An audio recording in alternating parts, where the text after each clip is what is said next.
La cultura, la storia e il paesaggio del Veneto si preparano a diventare protagonisti della 16ª giornata nazionale dell'Associazione Dimore Storiche Italiane in programma domenica. L'iniziativa, promossa dall'associazione e patrocinata dalla Regione del Veneto, permetterà a migliaia di visitatori di accedere gratuitamente alle dimore storiche private e pubbliche, normalmente non sempre aperte al pubblico.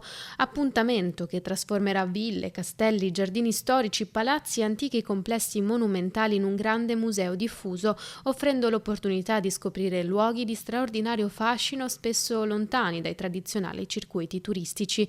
In Veneto saranno quasi 40 i siti aderenti all'iniziativa, sempre più alta la partecipazione dei giovani e la consapevolezza dell'importanza della tutela del patrimonio storico-artistico italiano. Ho visto un cambiamento importante da quando ero piccolo, soprattutto tra i giovani, la sensibilità che hanno nel vedere il patrimonio che abbiamo nel nostro paese e nel nostro Veneto. Giornata a cui parteciperà anche l'Archivio di Stato di Venezia. L'Archivio di Stato di Venezia custodisce nella sola sede principale dei Frari 80 km di documenti, dal IX secolo fino agli ultimi decenni del Novecento. Nell'Archivio di Stato di Venezia si trova moltissima documentazione relativa al tema delle ville venete, delle dimore storiche e degli archivi familiari in generale. L'invito dunque è quello di essere curiosi e andare a conoscere le bellezze del territorio. Venire in Archivio di Stato, approfittare di queste occasioni di apertura per scoprire un mondo che è quello degli archivi storici, che permea la nostra società e che si trova